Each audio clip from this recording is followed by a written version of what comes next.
Boa tarde a todos. Nós estamos na continuidade do nosso estudo sistematizado e é um complemento da aula que a Raquel apresentou. Ali nós vemos a parte didática do assunto, as características, as técnicas, tudo que é importante, embora apresentado de uma maneira simples, para que o evangelizador tenha as condições de transmitir a mensagem. Esse é o objetivo da aula. Então é importante que ao final do encontro entre o evangelizador e o evangelizando, aquilo que foi apresentado tenha se fixado, tenha despertado a atenção e as crianças tenham até condições de fazer uma avaliação, um resumo da aula que foi dada. Apenas que, para que se possa dizer dos componentes de uma aula, um dos recursos muito utilizado para enriquecer, para ilustrar o tema, é a história. Não que a evangelização seja apenas um momento ou ato de contar histórias. A história é um dos recursos. E nem sempre nós, às vezes, teremos pessoas ou material já selecionado. Pode chegar o momento em que nós vamos ter que selecionar o nosso material para ilustrar o tema que vai ser a aula propriamente dita.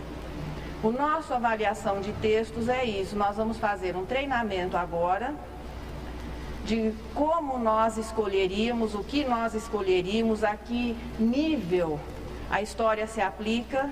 Então vocês vão receber o material, vão ter 10 minutos para leitura e depois então nós voltamos para uma avaliação de todos vocês.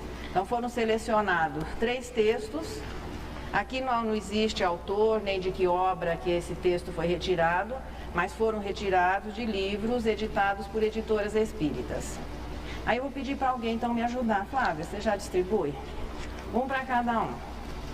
A Denise, você ajuda também, Denise? Você vai na sequência, distribuindo. Onde a Flávia passar, você passa em seguida. Vem cá, Fernanda, faz favor. Onde elas entregarem, você já vai em seguida, distribui o outro. E depois nós vamos ter. Eu gostaria também que não houvesse troca, conversa, nem nada. Cada um vai fazer a sua leitura, fazer a sua avaliação, depois nós voltamos para conversar. Você quer que todo mundo sente para cá? Você acha que é melhor? Pedir o pessoal mudar para cá? Te ajudaria?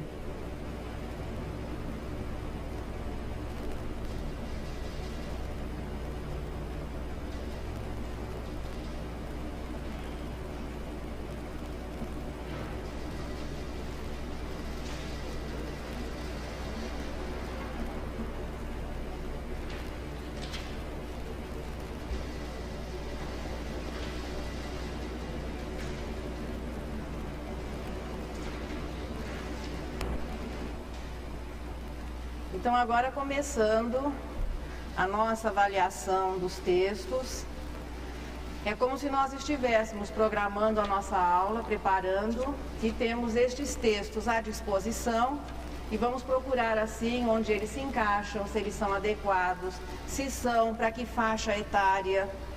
É isso que nós vamos analisar agora.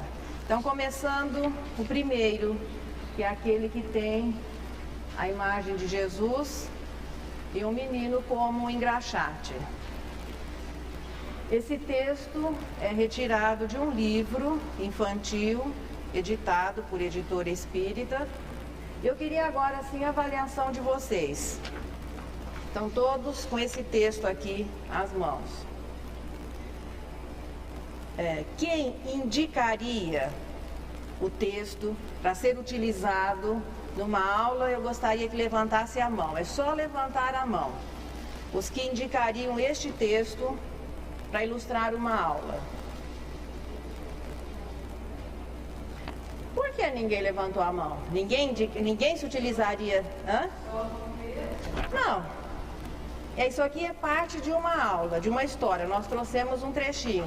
Vocês indicariam o texto número 1 para ilustrar uma aula? Bom, os outros, eu queria assim, quem indicaria, levante a mão, por favor. Todo mundo, levanta bem assim, levanta bem a mão. Quem indicaria? Certo.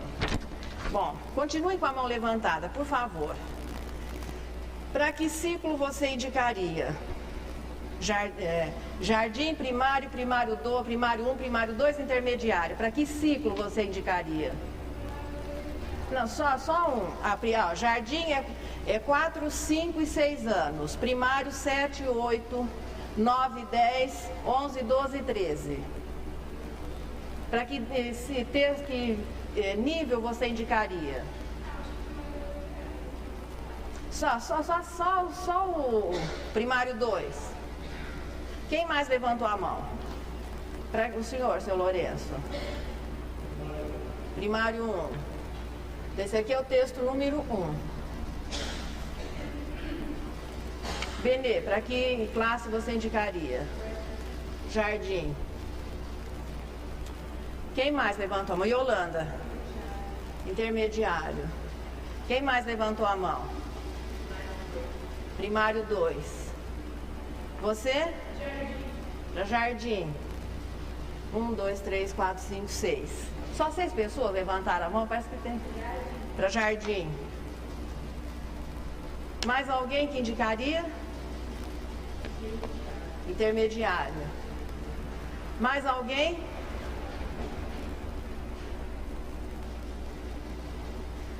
Por enquanto nós vamos ficando por aqui. Agora vamos ao texto número 2, que é a historinha da preguiça.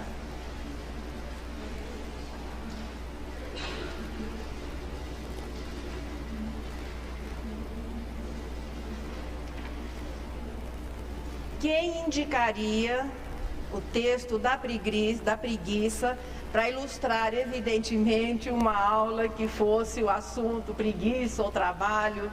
Quem indicaria este texto e selecionaria para ilustrar? Então, eu pediria que todos ficassem com a mão levantada. Levanta bem assim para eu poder contar. 1, 2, 3, 4, 5, 6, 7, 8, 9, 10, 11, 12, 13, 14, 15. 16 com a Beth. Então, 16 pessoas indicariam este texto. Então, vamos começando por aqui. Para que faixa? Jardim, primário 1, primário 2, intermediário? Não, ela aqui na frente. De 11 anos. Então, primário 2, intermediário. Oi, desculpa. Não, peraí, aqui. Agora é o texto número 2. Então, você indicaria para o intermediário. Você? Primário 2. O senhor? Intermediário. Primário 1. Benê? Primário 2. Márcia? Primário 1. Primário 2. Aqui mais alguém? Não, então vamos começar lá de trás. O Wagner. Primário 2. Primário 1. Quem mais? Você. Primário 2. Beth. Primário 2. Aqui na frente. Primário 1. Aqui. Primário 1.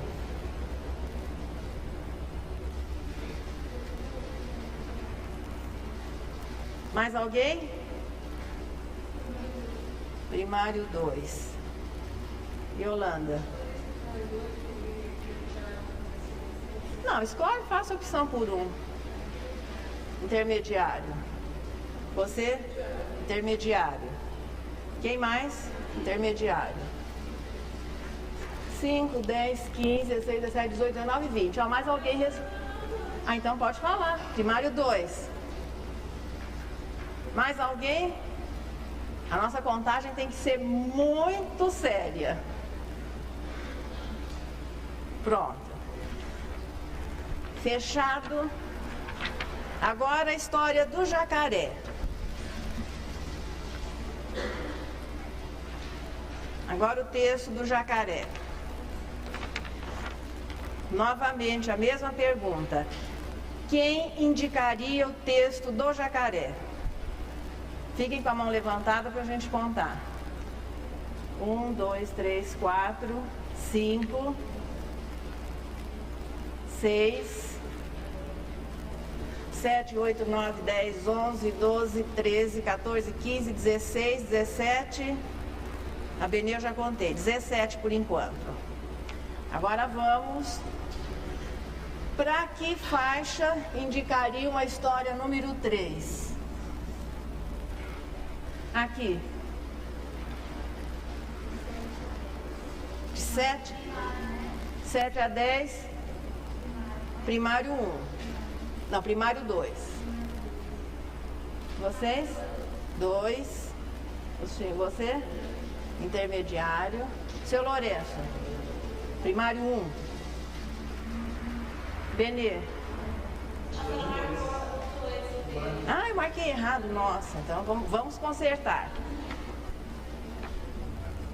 Vamos consertar. Aqui. Pronto. Benê? Intermediário. Quem mais? Você? Primário 2. Vocês vão olhando se eu marco errado. Mais alguém aqui? Então vamos começando aqui. Wagner? Intermediário aqui. Agora na frente. Primário 1, 2. Você?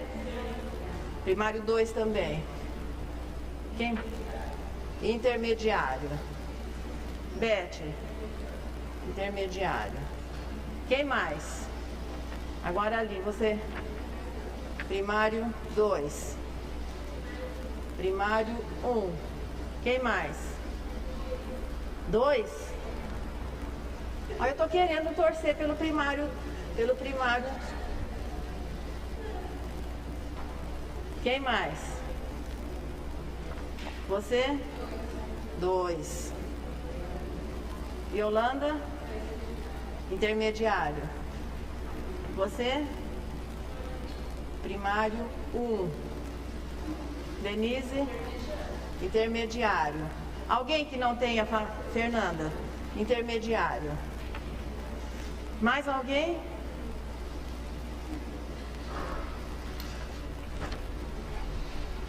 Bom, agora nós vamos à análise do texto. Veja, a Raquel, na exposição que fez anteriormente, ela nos mostrou quais são as características de um bom texto, de um bom contador de histórias. Parece que esses requisitos foram preenchidos nestes 3 textos. Agora nós vamos fazer a análise doutrinária, porque nem tudo que é corretamente composto, direitinho, tem apoio nos princípios espíritas. Então nós vamos ver se esses textos não estão ferindo ou estão de acordo aos princípios espíritas. Vamos começar pela preguiça? A preguiça, o que nós sabemos, que o bicho que nós conhecemos como preguiça, que deve ter um nome científico, que eu não sei qual seja, mas o probleminha da preguiça é que o normal dela é ser lenta. Quer dizer, faz parte da sua natureza ser lenta.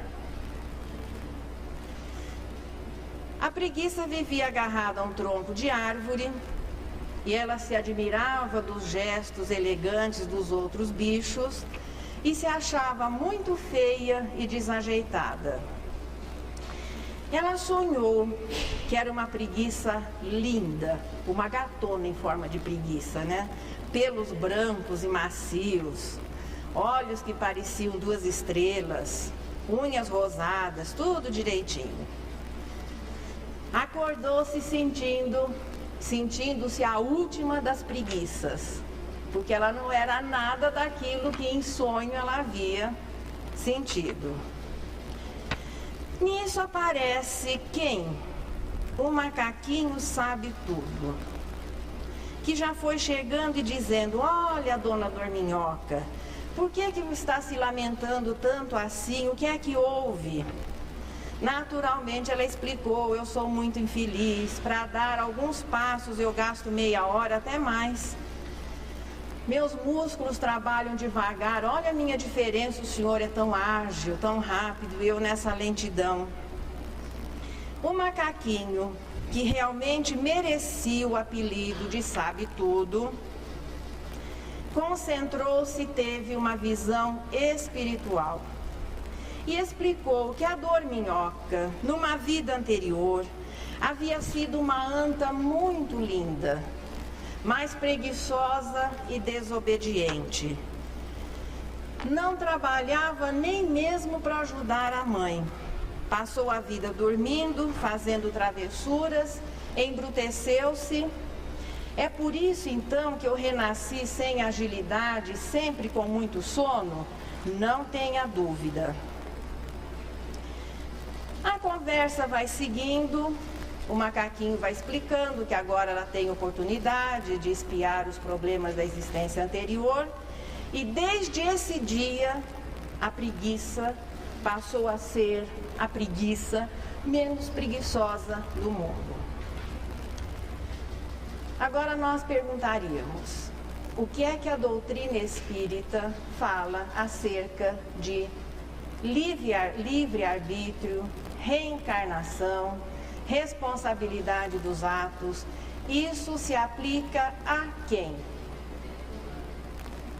Animais têm responsabilidade pelos seus atos ou ainda não dispõem de livre-arbítrio? Preguiça é preguiçosa ou a sua natureza é ser lenta?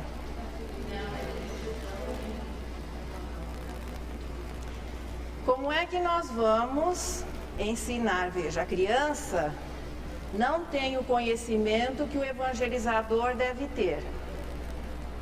E como é que se vai ensinar o certo dando o exemplo errado? Eu sempre lembro de um amigo que diz o seguinte: se você tem que ensinar que 2 e 2 é 4, mas nunca dizer que 2 e 2 é 5 quando a conta está errada. O que vai ficar gravado é que 2 e 2 são 5. Então nós não podemos ensinar para a criança lei de causa e efeito usando como exemplo o animal que ainda não vive a responsabilidade dos atos. O princípio inteligente, quando ligado aos corpinhos de todos os seres que formam aquela escala que Darwin conseguiu enxergar na evolução das espécies, né? Ali, o princípio inteligente é limitado à natureza do corpo que ele estiver animando. Coelho não é bonzinho e cobra não é má. Leão não é mau e, sei lá, o passarinho é bondoso. Não existem sentimentos, não existem valores morais. Só que a criança não tem como discernir. E se nós usarmos este exemplo, ela vai achar que a preguiça é um bicho ocioso. Para não ficar falando preguiça, preguiçoso. Que a preguiça é um animal ocioso. Não existe ociosidade nos reinos mais simples da natureza. Ociosidade é coisa de espírito imperfeito e não de princípio inteligente vivendo as experiências dos reinos mais simples da natureza. Agora, quem indicaria esse texto para ilustrar uma aula que vocês fossem levar para as crianças? Ninguém? Pois não.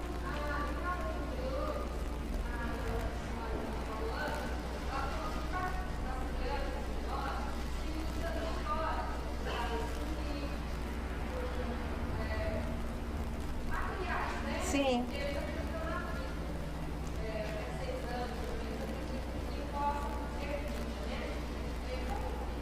Desde que eles não firam, não firam princípios doutrinários.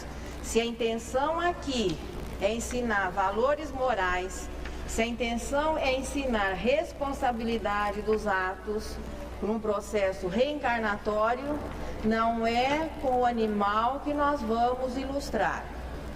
Acredito que muitos conheçam de onde vem esse texto, por isso nós não colocamos a origem nem nome de autor, porque a intenção não é comprometer ou criar caso com autores. Cada um tem direito de escrever o que pensa, assumir a responsabilidade daquilo que escreve, tanto autores como médiuns, como espíritos, como editores. Só que quando o problema chega às nossas mãos, a responsabilidade é nossa. Mas nós vamos continuando. Agora vamos ao jacaré. Por isso que a gente pergunta antes, pede àqueles que já participaram para que isso aqui funciona uma vez só. Agora vamos ao jacaré. O jacaré estava cansado da vida, mas nem por caçar os animaizinhos ele se interessava. Estava numa depressão que dava gosto. Ele começa a chorar derramando lágrimas. Nisso a dona Cascavel, só podia ser a Cascavel, né? Chega, conversa com ele, mas onde já se viu um bicho desse tamanho chorando como se fosse um filhote? O senhor está sofrendo de um mal que não tem cura mesmo, amiga ela, né? Mas o seu mal, seu jacaré, chama-se tédio. O senhor vai emagrecer, emagrecer, emagrecer até que, ó, babau, vai para a cova. Olha, comece desde já a se despedir dos parentes. Com amiga igual a essa, a gente não precisa de inimigo. Mas, eis que não chega quem? O macaquinho sabe tudo. Médium, vidente e bem desenvolvido. Lógico, não era iniciante. O que ele enxerga ao lado do jacaré? O espírito de um jacaré velho e feio. Por quê? Obsessor, tudo velho e feio? Interessante, mas em todo caso, vamos lá. Olha, seu jacaré, o senhor tem um espírito obsessor ao seu lado. Mas eu vou avisá-lo já. E conta para o jacaré que ele tinha esse obsessor e esta era a causa da sua doença. Aí o jacaré o jacaré fala, então ele é a causa da minha doença. Sim. Aí vem o sabe-tudo novamente, é ele que transmite pensamentos de desânimo e você os recebe. E como você não é médium vidente, você não enxerga o tremendo do obsessor que está ali do seu lado. Você se liberta da obsessão não aceitando os pensamentos dele. Daqui por diante, torne-se amigo de todos os animais. O bem é a sua arma, o bem afasta o mal. E até hoje o jacaré vive muito bem na floresta, deve ser vegetariano de agora em diante, Claro que ele não ia poder mais, ele tinha que ser vegetariano, comer só verdurinhas e frutas. Mas tudo bem, então vamos analisando o texto agora. Quem já leu ou, se não estudou, pelo menos leu o livro dos médiuns? Gostaria que levantasse a mão quem já leu ou estudou. Entre os que indicaram o texto, no livro dos médiuns tem um capítulo inteirinho, eu não sei por que Kardec me bota lá no livro dos médiuns, um capítulo inteirinho, cujo título é Mediunidade nos Animais. Animal, além de não ter livre-arbítrio, não é médium. Mediunidade é ser intérprete do pensamento dos espíritos. Aí nós voltamos. Os animais, veja, o desenvolvimento mental, ele é o resultado de um longo processo. Chega um momento em que o princípio inteligente, pelas experiências vividas nos reinos mais simples da natureza, desenvolvendo a sua capacidade mental na luta por sobreviver, começa a emitir as suas ondas mentais, o seu pensamento de maneira contínua. Isso se chama raciocínio. O animal ainda não dispõe. Portanto, veja, o nosso cachorro até pode, nós sabemos que os cães, eles têm uma capacidade de compreender 200 palavras, me parece, do vocabulário humano. Eles acabam entendendo, veja, num processo de condicionamento, eles acabam entendendo o que se espera deles. Mas o seu cão não vai treinar um outro cãozinho. Ele não passa, ele não interpreta o pensamento do dono e fala assim, olha companheiro, hoje o nosso dono está de mau humor. Não late, fica na sua. Não existe isso. Se você tiver 3 cães, você vai ter que adestrar os 3, um não ensina o outro. Portanto, ele não tem capacidade de interpretar pensamento, não tem capacidade de interpretar pensamento dos espíritos. Outra coisa, portanto, o sabe-tudo não pode ser o exemplo de médium vidente. E o jacaré não pode ser o exemplo de um obsidiado. E além do mais, só os médiuns videntes, então, estariam a salvo de um processo obsessivo só pelo fato de serem videntes? Ainda que se aplicássemos isso ao ser humano, essa informação é incorreta. Aqui não estamos tratando nem dos animais. Não podemos dizer que a pessoa que é obsidiado é por não ser médium vidente.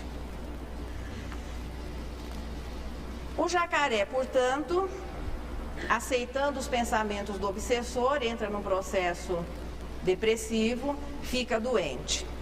Podemos usar essa história com estes personagens para levar às crianças o conhecimento do que seja mediunidade?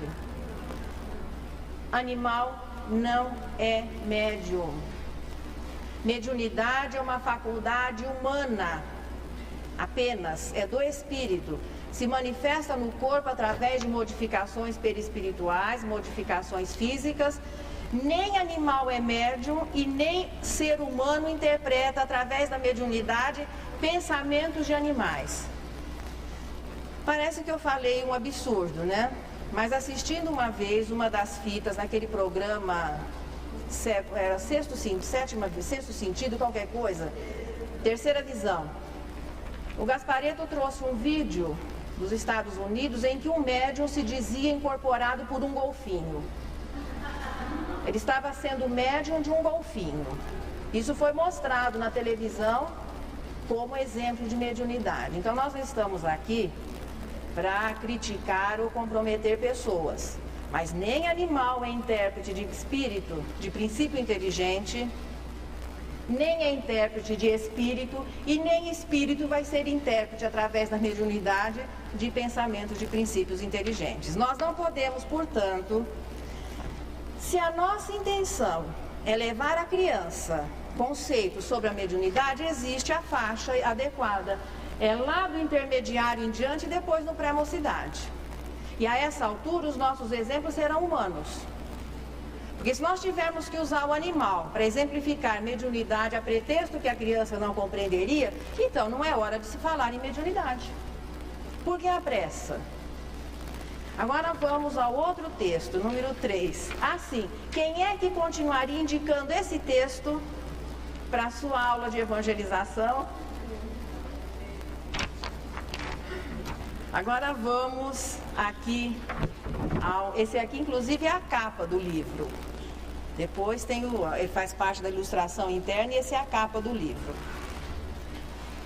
O que fica claro aqui, para quem vê essa ilustração, é que o menino Julinho tinha um sonho, era um menino de favela, engraxate, acaba desencarnando, vai para o mundo espiritual.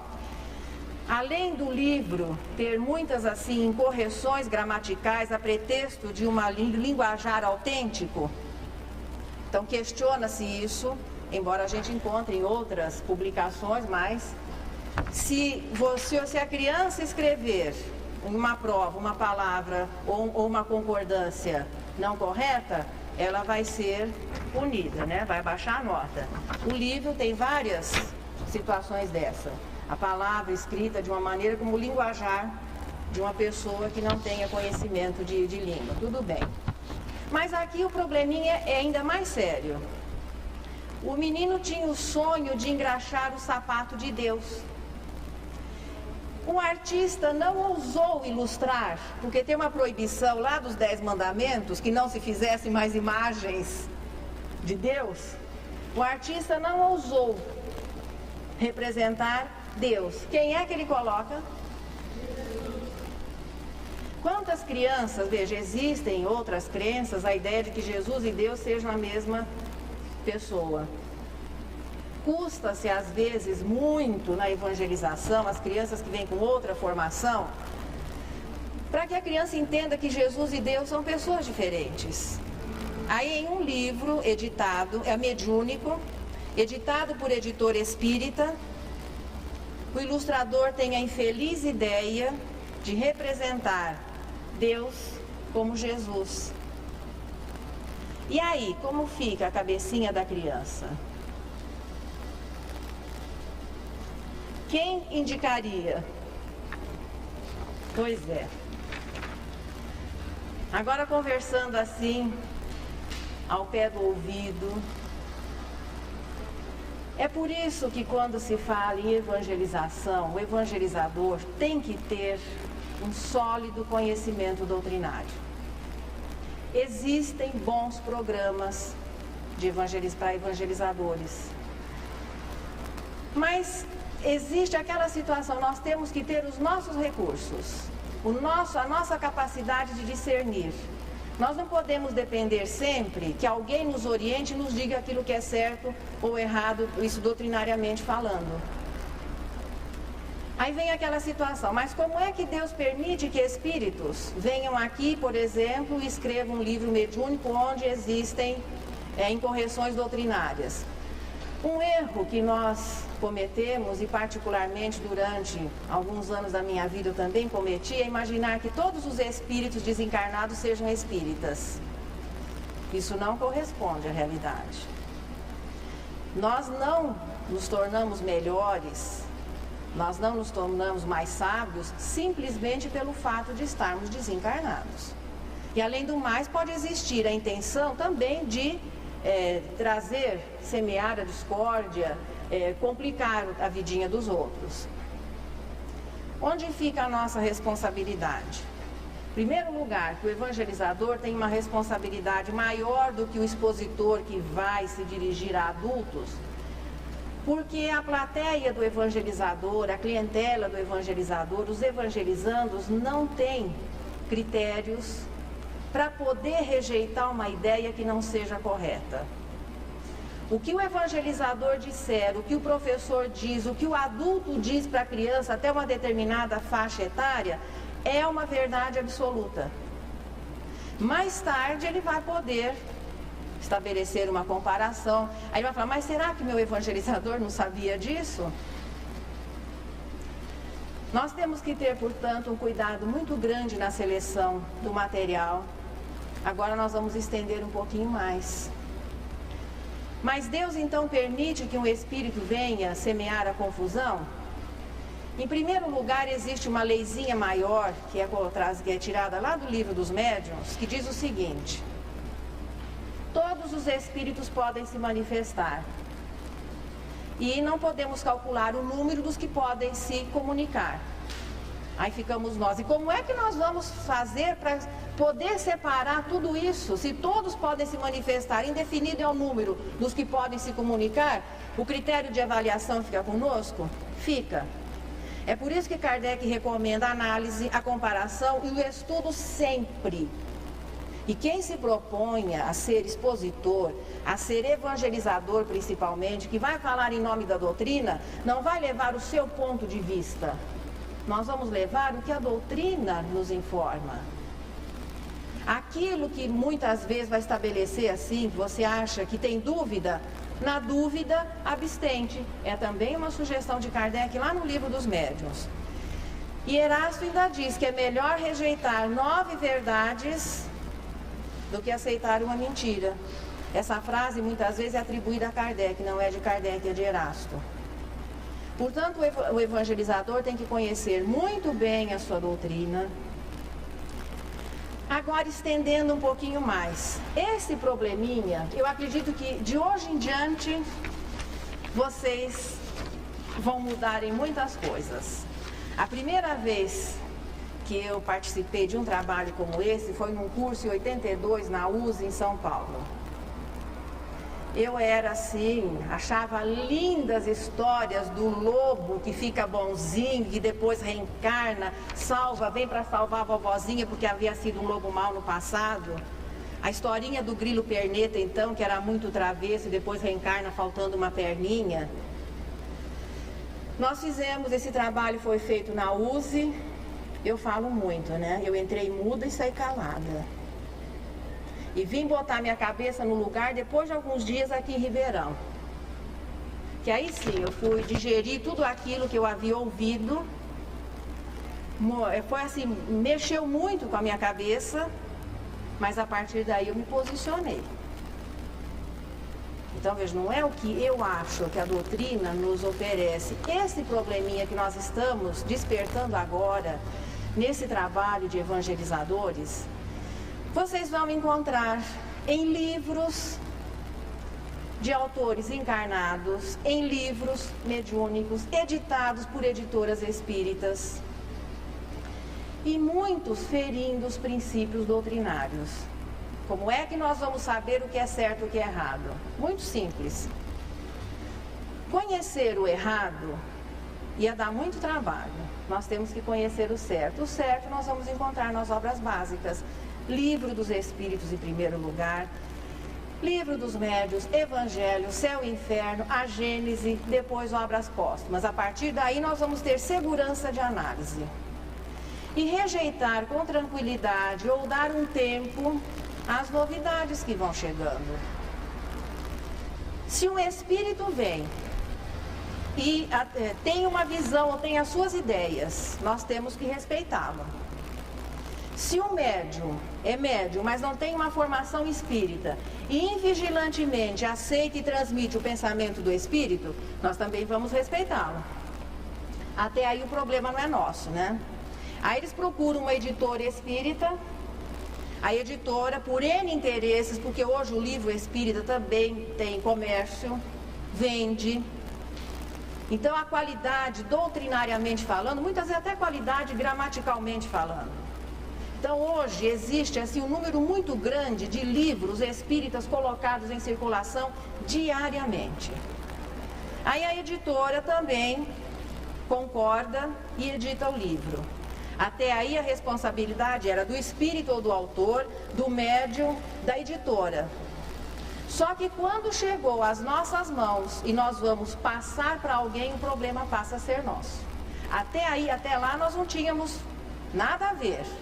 A partir do momento que você transmite, indica, dá de presente, a responsabilidade passa a ser sua. Essa responsabilidade vai existir sempre. É por isso que esse trabalho é feito dessa maneira. Seria assim um tratamento de choque. Eu sei que a partir de hoje vocês não vão ser as mesmas pessoas, vão se entusiasmar muito menos, vão analisar muito mais. Importante que também se disponham a estudar muito mais, para que na hora em que nós formos falar em nome da doutrina, nós só passemos aquilo que é doutrinariamente correto. A pretexto de levar transmitir um ensinamento, de ilustrar um tema, nós não temos o direito de comprometer princípios doutrinários ou até ensinar o certo, mas com o exemplo errado.